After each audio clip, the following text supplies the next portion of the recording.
Break के बाद आपका स्वागत है। और हेल्थ कॉन्क्लेव लगातार सुबह से इंडिया डेली पर आप देख रहे हैं। कई स्टेट के हेल्थ मिनिस्टर्स हमारे साथ जुड़ रहे हैं, बड़े बड़े डॉक्टर्स जुड़ रहे हैं। अरविंद जी, एक बहुत बड़ी पहल इंडिया डेली की तरफ से, कहीं हमने शायद ही देखा होगा हेल्थ कॉन्क्लेव। निश्चित रूप से हमारे साथ उत्तर प्रदेश के डिप्टी सीएम और स्वास्थ्य मंत्री ब्रिजेश पाठक जुड़ने जा रहे हैं। उत्तर प्रदेश में ढेर सारे केंद्र सरकार की योजनाओं को जो है गति दे रहे हैं। इसके अलावा ब्रिजेश पाठक की एक विशेष जो काम है वो बहुत चर्चा में रहता है। आप देखते हैं कि अक्सर ब्रिजेश पाठक जो है अस्पतालों में छापा मारते हैं, कमियों को ढूंढते हैं और उसके बाद कार्रवाई करने के लिए भी जाने जाते हैं। तो सीधे डिप्टी सीएम ब्रिजेश पाठक हमारे साथ जुड़ेंगे और उत्तर प्रदेश में स्वास्थ्य की योजनाओं को लेके क्या क्या नए काम हुए हैं, कौन कौन से अस्पताल अभी सरकार ने मंजूर किए हैं, कितने डॉक्टर उत्तर प्रदेश को मिलने जा रहे हैं और किन लोगों पे कार्रवाई होने जा रही है जो स्वास्थ्य मंत्री की बातों को सुन नहीं रहे हैं, डिप्टी सीएम की बातों को सुन नहीं रहे हैं और अस्पताल में आने से बच रहे हैं। कंचन, और इन्हीं सभी को लेकर आज चर्चा होगी। देखिए, हेल्थ बहुत इंपॉर्टेंट सब्जेक्ट रहा है। यूपी की हेल्थ इंडेक्स क्या कहता है, नीति आयोग की रिपोर्ट में यूपी कौन से पायदान पर है, ये तमाम चीजों पर चर्चा होगी। अरविंद जी। ब्रिजेश जी, आपका स्वागत है। फोटो ब्रिजेश जी, आपका स्वागत है इंडिया डेली पे। नमस्कार अरविंद जी, नमस्कार। हमारे साथ हमारी साथी हैं कंचन जी, वो भी आपसे सवाल पूछेंगे, लेकिन हमारे जो सवालों की शुरुआत है, मेरा पहला सवाल आपसे ये है कि आप मुझे ये बताइए कि अभी कितने कौन कौन सी ऐसी योजनाएं हैं जिस पे आपका मेन फोकस है। आप चाहते हैं कि जो योजनाएं भारत सरकार की उत्तर प्रदेश सरकार को मिल रही हैं उसमें कौन कौन सी योजनाएं किस स्तर पे पहुंची है, जरा आप अपने माध्यम से पूरे देश को बताएं। तो अभी हमारे सामने जो मुख्य लक्ष्य ये है कि वर्तमान में अभी सीजन जो है वो डेंगू मलेरिया जो मच्छर जनित रोगों का है, तो वर्ष में 3 बार हम लोग संचारी रोग अभियान चलाते हैं, एक महीने का। पूरी तरह से मच्छरों का सफाया हो, डेंगू मलेरिया पर हम रोक लगा पाएँ, वो कार्यक्रम हमारा समाप्त हुआ है। और ये जान लीजिए, इस वर्ष के जो आंकड़े हैं, डेंगू मलेरिया के मरीज आधे से भी कम अभी तक उत्तर प्रदेश में आए हैं। ये पूरी तरह से कैसे समाप्त हो, उस पर हम प्रथम दृष्टया पूरी नज़र बनाए हुए हैं। जो मच्छर जनित रोग हैं उनको पूरी तरह से समाप्त किया जाए। जैसे इंसेफ्लाइटिस पे करीब 99% रोक लगाने में हमें सफलता मिली है। इंसेफ्लाइटिस है, कालाजार है, इस प्रकार के रोग हम धीरे धीरे समाप्ति की तरफ आगे बढ़ रहे हैं। ब्रजेश जी, मैं ये आपसे समझना चाहती हूँ, क्योंकि यूपी में ईज ऑफ डूइंग बिजनेस की बात की जाए या इंफ्रास्ट्रक्चर की बात की जाए, इन सब पर बहुत काम किया गया है, लेकिन हेल्थ को लेकर आपकी गवर्नमेंट का विजन क्या है, मैं ये भी जानना चाहती हूँ। नीति आयोग की 2021 की जो लास्ट रिपोर्ट आई है उसमें हेल्थ इंडेक्स में लार्जर स्टेट्स में केरला टॉप पर है और यूपी लास्ट में। ऐसा क्यों, और इसे ठीक करने के लिए क्या काम कर रही है सरकार? और इसमें एक चीज और ब्रिजेश जी मैं जोड़ना चाहता हूं, इधर मैंने देखा कि बहुत सारे प्राइवेट पार्टनरशिप आप लोगों ने किए हैं, बहुत सारे प्राइवेट लोगों को जो है एड ऑन किया है, नए हॉस्पिटल बहुत बड़े बड़े बन रहे हैं, उसके बारे में भी जरा विस्तार से बताएं। देखिए, उत्तर प्रदेश राज्य में हेल्थ इंफ्रास्ट्रक्चर को लेकर के हमारी सरकार 2017 से लगातार काम कर रही है और आमूलचूल परिवर्तन ला चुकी है। आज उत्तर प्रदेश में 1 डिस्ट्रिक्ट 1 मेडिकल कॉलेज धरातल पर उतारे जा रहे हैं। 2017 से पहले प्रदेश में मात्र 17 मेडिकल कॉलेज थे। आज हमारे पास 65 मेडिकल कॉलेज पूरी क्षमता के साथ काम कर रहे हैं और जो शेष जनपद बचे हैं उन सभी जनपदों में मात्र कुछ दिनों, कुछ महीनों के अंदर में मेडिकल कॉलेज खुल चुके होंगे और कार्रवाई लगभग पूरी हो चुकी है। साथ ही साथ में हम नर्सिंग कॉलेज भी खोल रहे हैं और पैरामेडिकल स्टाफ के लिए भी कॉलेजेस खोले जा रहे हैं। और हमने नर्सिंग कॉलेजों की गुणवत्ता के लिए मिशन निरामया लॉन्च किया, जो पूरे देश में नंबर 1 पर है। हम अध्ययन के साथ साथ चिकित्सा विज्ञान के क्षेत्र में नित्य नए जो आविष्कार हैं उनको भी जोड़ने का काम कर रहे हैं। हम सबसे बड़ी बात यह है कि जो हमारे स्वास्थ्य विभाग है उसमें 5000 की आबादी पर हम लोगों ने आयुष्मान आरोग्य मंदिर बनाने का काम किया है। उन आयुष्मान आरोग्य मंदिरों में CHOs की नियुक्ति की गई है। इसके साथ साथ वहाँ जच्चा बच्चा की स्वास्थ्य के लिए भी ANM स्तर के एक कर्मचारी की नियुक्ति है और वहाँ पर 14 प्रकार की जांचें भी पैथोलॉजी के माध्यम से होती हैं और 58 प्रकार की दवाएं निःशुल्क उपलब्ध हैं। ये पहली बार प्रदेश में हमारी सरकार ने किया है। इसके अलावा जो हमारी बहनें हैं, डिलीवरी के से पहले कम से कम 3 बार अल्ट्रासाउंड कराने के लिए विभिन्न सरकारी अस्पतालों का चक्कर लगाती थी। आप सबको पता है देश में, प्रदेश में रेडियोलॉजिस्ट की कमी है। हमने प्रदेश के ऐसे सभी जो अल्ट्रासाउंड सेंटर हैं उनको हमने सूचीबद्ध किया है। स्टेट बैंक के सहयोग से हम अपनी बहन के नंबर पर एक बारकोड भेजते हैं और बहन को जिसको आवश्यकता है उसको चिन्हित करने का काम हमारी आशा वर्कर करती है और उसके बारकोड के माध्यम से बहन प्राइवेट अल्ट्रासाउंड सेंटर पर जाकर के निःशुल्क अल्ट्रासाउंड करा सकती है। जैसे ही बारकोड स्कैन होगा हमारे खाते से कट जाएगा पैसा। ये उत्तर प्रदेश राज्य करने वाला पहला राज्य है। मातृ और शिशु दर में जो मृत्यु दर है उसको कमी करने में हमारी सरकार ने सफलता पाई है। 2017 से लगातार इस तरफ हम तेजी के साथ आगे बढ़ रहे हैं। प्राथमिक जो हमारे स्वास्थ्य केंद्र हैं उन सभी प्राथमिक स्वास्थ्य केंद्रों पर चिकित्सक बैठ रहे हैं, उनको समुचित दवाइयाँ मिल रही हैं। और इसके बाद CSC स्तर पर हमारे जो अस्पताल हैं, हमारे पास लगभग 25,000 हेल्थ सब सेंटर हैं, हमारे पास लगभग 3,500 प्राथमिक स्वास्थ्य केंद्र हैं। इसके अलावा लगभग 950 हमारे पास सामुदायिक स्वास्थ्य केंद्र हैं। वहाँ पर 30 बेडेड अस्पताल उपलब्ध है, जो इंडोर फैसिलिटीज उपलब्ध हैं। वहाँ सभी प्रकार की जांचें, राउंड द क्लॉक चिकित्सा सेवाएं इमरजेंसी के साथ दी जा रही हैं। और वहाँ पर डिलीवरी भी, सिजेरियन डिलीवरी भी CSC पर कराई जा रही है। इसके अलावा हमारे पास 85 डिस्ट्रिक्ट लेवल के अस्पताल हैं।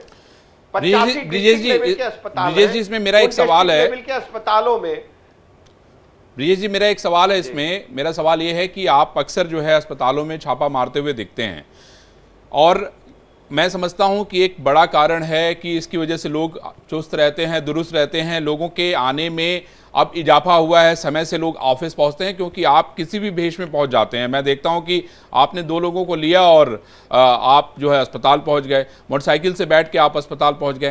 तो मुझे आप ये बताइए कि कितने ऐसे डॉक्टर चिन्हित हुए हैं जो समय से ऑफिस नहीं पहुंच रहे हैं, कितने लोगों पे आपने कार्रवाई की और कितने लोगों पे अभी कार्रवाई होने वाली है? अस्पतालों में जी हमारी जिम्मेदारी है कि हम सभी अस्पतालों में चिकित्सक समय से बैठे, दवाइयां सबको मिले, ये हमारी जिम्मेदारी है। इसके तहत लगातार हम निरीक्षण करते रहते हैं। प्रतिदिन 2, 3, 4 अस्पतालों में मैं स्वयं जाता हूं। अभी तक 250 से अधिक चिकित्सकों को हम बर्खास्त कर चुके हैं और कई लोगों को हमने चेतावनी जारी की है। ऐसे लगभग 700 लोग हम लोगों ने चिन्हित किए थे जो लगातार अनुपस्थित रहते थे, उनको हमने नोटिस जारी किया है। जिनके नोटिस का जवाब संतोषजनक नहीं था उनको सेवा से हमने पृथक कर दिया है और रिक्तियां जारी करके उनके स्थान पर नई नियुक्तियां हम कर रहे हैं। ब्रजेश जी, मैं आपसे ये समझना चाहती हूँ क्योंकि मैं खुद पूर्वांचल से बिलोंग करती हूँ। मैंने कई लोगों को सिर्फ यूपी की ही बात नहीं की जाए, कई राज्यों से लोग ऐसे हैं कि बेहतर इलाज के लिए दिल्ली, मुंबई जाते हैं। हम वैसा पोजिशनिंग अपने राज्य की कैसे करें कि अपने इलाज के लिए लोग अपनी ही जगह पर इलाज करा पाएं, लोग यूपी आए इलाज कराने के लिए? वैसा हेल्थ इंफ्रास्ट्रक्चर हमें कब देखने को मिलेगा?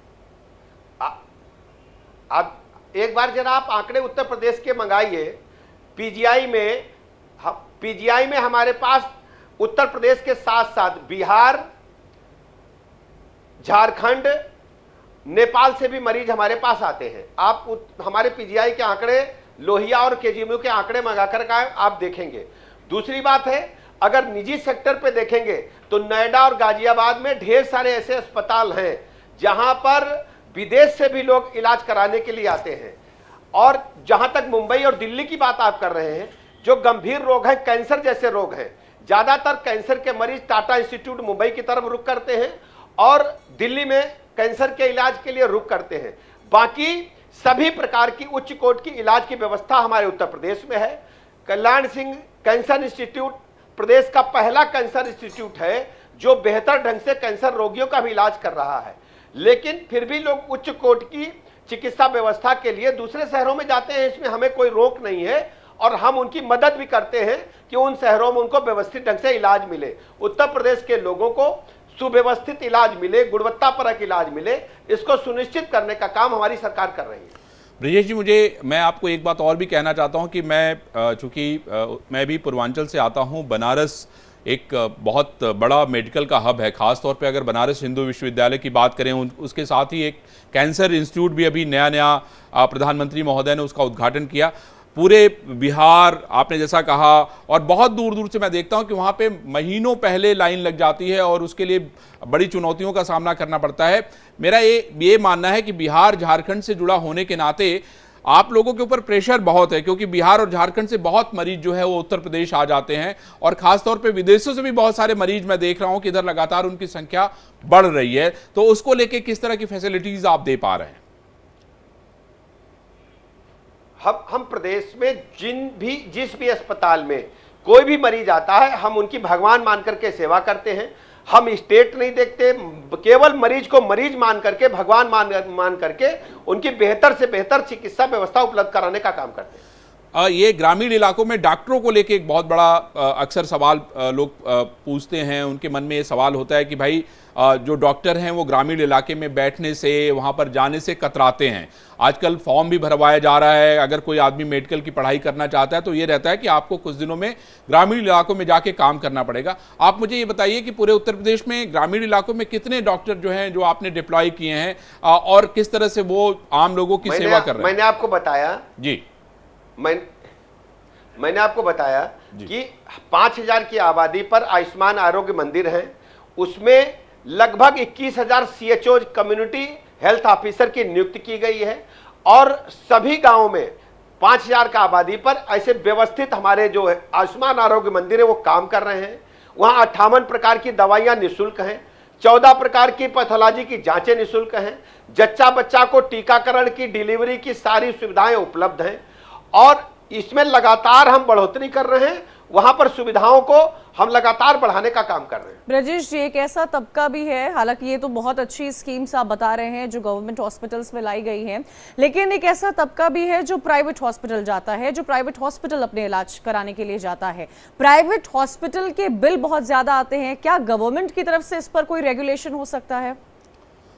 और एक चीज इसमें और मैं ऐड ऑन करना चाहता हूं, अभी प्राइवेट अस्पतालों पर दर निर्धारित करने के लिए हमारे पास कोई योजना नहीं है। कोरोना महामारी के काल में पैथोलॉजी के लिए हम लोगों ने दरें निर्धारित की थी। अगर कोई इमरजेंसी स्वास्थ्य के क्षेत्र में घोषित होती तो उस समय हम विचार करते हैं, लेकिन सामान्य परिस्थितियों में इस प्रकार का अभी हमारे पास कोई प्रावधान नहीं है। ब्रिजेश जी, मेरा एक सवाल आपसे था कि जो बुजुर्ग हैं, बुजुर्गों को लेके जो है आपकी सरकार बहुत कंसर्न है और भारत सरकार भी बहुत कंसर्न है। आप मुझे ये बताइए कि कौन कौन सी ऐसी योजनाएं हैं जो बुजुर्गों के लिए है, जिसका फायदा सिर्फ जो है एक उम्र की सीमा के बाद लोग उठा सकते हैं? देखिए, बुजुर्गों के लिए हमारे सभी अस्पताल, चाहे स्वास्थ्य उपकेंद्र हो, चाहे हमारे प्राथमिक हेल्थ सेंटर हो, या CSCs हो, या डिस्ट्रिक्ट लेवल का हॉस्पिटल्स हो, मेडिकल कॉलेज हो, हम उनको सभी प्रकार की सुविधाएं उपलब्ध कराते हैं। ज़्यादातर बुजुर्गों में हार्ट अटैक और फेफड़े से संबंधित रोग मिलते हैं, और उनके लिए अलग से हम लोगों ने प्रिलिमिनरी विभाग बना करके उनकी सेवा करने का काम किया है। अब राजेश जी, जैसे कि बुजुर्गों का जिक्र किया जा रहा है, मैं प्रेग्नेंट महिलाओं के भी बारे में जानना चाहती हूं। आपकी सरकार डिलीवरी को लेकर, जैसे कि आप सिजेरियन डिलीवरी की भी जिक्र कर रहे थे, बच्चे के न्यूट्रिएंट को लेकर, मां के पोषण को लेकर, क्या वो स्कीम्स तमाम लेकर आई है जिससे मां और बच्चे की सेहत स्वस्थ रहे? देखिए, बच्चों को माँ और बेटे की पोषण के लिए, माँ और जच्चा बच्चा के पोषण के लिए हमारी सरकार लगातार योजनाएं चलाती है। जो बच्चे कुपोषित न हो, उनको आंगनबाड़ी केंद्रों के माध्यम से, विभिन्न योजनाओं के माध्यम से उनको उच्च कोटि का गुणवत्तापरक हम भोजन सामग्री उपलब्ध कराते हैं, और गर्भावस्था के दौरान विभिन्न जांचों के माध्यम से उन्हें जो भी आवश्यक दवाइयां, मिनरल्स आवश्यक है, वो प्रदान किए जाते हैं।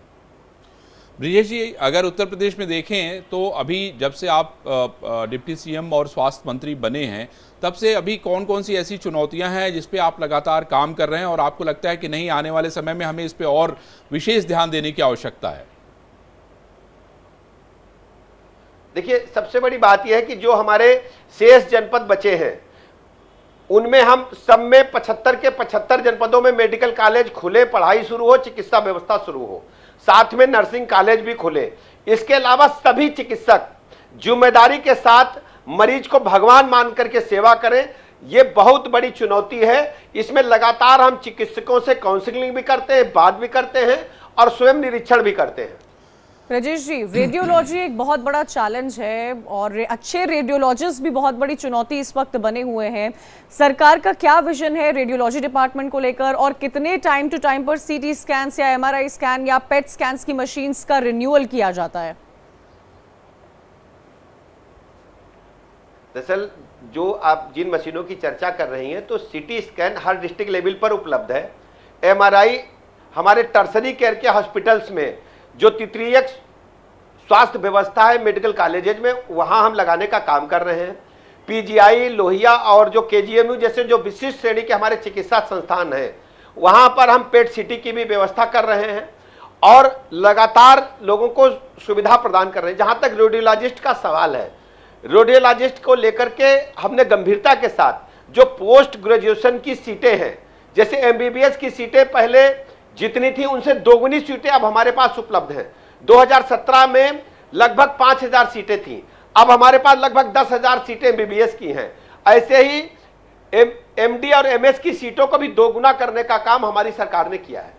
ब्रिजेश जी, एक और अक्सर सवाल आ रहा है कि जो दवाइयाँ दी जाती हैं सरकार की तरफ से, उसमें डॉक्टर जो है वो एक्सपायर दवाइयों को भी मंगा लेते हैं। इस तरह की एक रिपोर्ट मैंने पढ़ी थी उत्तर प्रदेश को लेके, और मैं समझता हूं कि आप का जो ऐसा कोई सूचना नहीं है। नहीं, आपने रिपोर्ट जो पढ़ा है, जी अरविंद जी, मैंने समझ लिया, आपने जो रिपोर्ट पढ़ा है उसको थोड़ा सा भूल गए आप।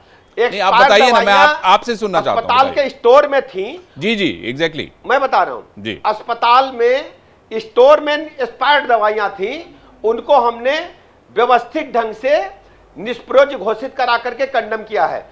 कहीं भी निष्प्रयोज दवाइयां, एक्सपायर दवाइयां दी नहीं जा रही हैं। नहीं, मैं तो ये कह नहीं रहा हूं ब्रिजेश जी, मैं तो ये कह रहा हूं कि इस तरह की एक शिकायत आ रही है कि कुछ ऐसे डॉक्टर्स जो हैं पाए गए हैं या पकड़े गए हैं या चिन्हित किए गए हैं, आपके डिपार्टमेंट ने चिन्हित किए हैं, जिन लोगों ने एक्सपायर्ड दवाइयां स्टोर में रखी थी और उसके अगर कोई चीज़ है तो उसके मतलब उपयोग होने का खतरा है। तो मेरा आपसे ये जानना था कि इस मामले में जो लोग चिन्हित किए गए थे, क्या उनके खिलाफ कोई कार्रवाई हुई कि नहीं, मैं ये जानना चाहता हूं आपसे।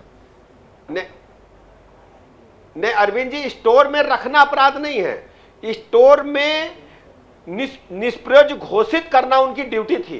तो निष्प्रयोज घोषित उन्होंने नहीं किया, इस कारण उनको चेतावनी जारी की गई थी और दवाइयों का व्यवस्थित ढंग से निष्प्रयोज घोषित करके उनका निस्तारण कर दिया गया था। जी, मैं जानता हूं कि आप बहुत अच्छे पॉलिटिशियन हैं, चीज़ों को ट्विस्ट करना, टर्न करना आपको आता है, मुझे ये पता है। लेकिन मुझे ये बताइए कि अभी स्वास्थ्य के क्षेत्र में ऐसी कौन सी क्रांति उत्तर प्रदेश करने जा रहा है जो बाकी राज्यों से एकदम अलग होगा, और मुझे लगता है कि वो आपको एक ऊंचाई पे ले जाने का काम करेगा। कौन कौन से ऐसी योजनाएं जो भारत सरकार के सहयोग से आप चला रहे हैं? उसके अलावा मैं देखता हूं कि लगातार आपके दौरे स्वास्थ्य को लेके रहते हैं, जगह जगह जो कमियां मिलती हैं उसको सुधारने की कोशिश करते हैं। पॉलिटिक्स अपनी जगह पे है, लेकिन मैं आपसे ये समझना चाहता हूं कि अभी ऐसे कौन से बड़े काम आप लोग करने जा रहे हैं जिसकी वजह से उत्तर प्रदेश बहुत ऊंचाई पे नजर आएगा स्वास्थ्य के क्षेत्र में। देखिए, ये जो आपका टिकर नीचे चल रहा है, इसमें थोड़ी गड़बड़ी है। बताइए क्या गड़बड़ी हो गई? टिकर चल रहा 58 प्रकार की दवाइयां, 58 प्रकार की दवाइयां आयुष्मान आरोग्य मंदिर में हैं।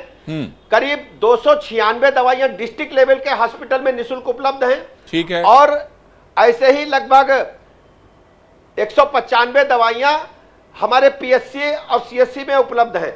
अब विवरण लिखिए, 65 जो 58 प्रकार की दवाइयां हैं वो केवल आयुष्मान आरोग्य मंदिर है, और 25 किलोमीटर पे एम्बुलेंस नहीं है। ये गलत टिकर लिखा हुआ है कि टिकर सही कराइए, 25 किलोमीटर पे नहीं है। एम्बुलेंस के रिस्पांस टाइम को हमने कम किया है। मैं एकदम देखिए ऐसा टाइम पहले आधा घंटा था, उसको 15 मिनट किया। ब्रिजेश जी, 15 मिनट बाद अगर आप कह रहे हैं तो हम लोग चेक भी कर लेंगे। आपकी बात से देखिए मैं सहमत नहीं हूं। मैं सिर्फ इतना ही कहना चाहता हूं कि अगर 15 मिनट में एम्बुलेंस अगर मिलनी है, अभी टिकर मैं देख रहा हूं साहब, मैं क्या कह रहा हूं, मैं आपसे ये कह रहा हूं कि हम 15 मिनट में चेक करके भी बता देंगे कि भाई 15 मिनट में एम्बुलेंस मिल रही कि नहीं। ये हम आपको बता के वीडियो भेजेंगे आपको।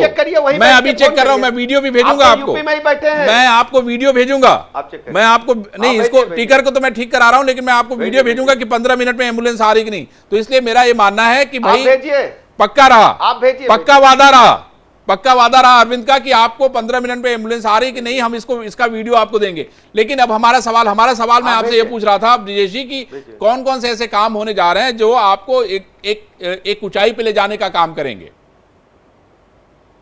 अभी जो कौन कौन सी ऐसी योजनाएं बड़ी करने वाले हैं? प्रधानमंत्री जी की कृपा से, उनके मार्गदर्शन में, जी जी, देखिए जो 5 लाख तक के निःशुल्क इलाज की गारंटी मोदी जी ने लिया है, ये सबसे बड़ी चुनौती हमारे सामने थी कि हर गरीब को निःशुल्क इलाज कैसे मिल पाए गंभीर परिस्थितियों में। तो माननीय मोदी जी के मार्गदर्शन में, उनकी कृपा से हर गरीब को उत्तर प्रदेश में 5 लाख तक का निःशुल्क इलाज मिल रहा है। और उत्तर प्रदेश राज्य पूरे देश में नंबर 1 पर है।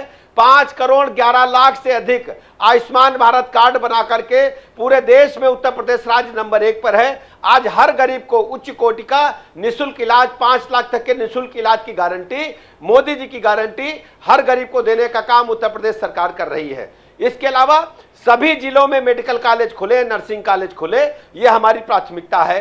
सभी चिकित्सक समय से बैठे, लोगों का इलाज करें, ये हमारी प्राथमिकता है। राजेश जी, कई बार गवर्नमेंट फार्मेसी की अगर बात की जाए तो वहां पर भी कई मेडिसिन ऐसी हैं जो नहीं मिलती हैं। उसको देखकर इस कमी को दूर करने को लेकर आपका क्या प्लान है? और मैं ये भी आपसे समझना चाहती हूँ क्योंकि आपको कई बार देखा गया है। हाँ बहन जी, मेरी बात आप सुनिए।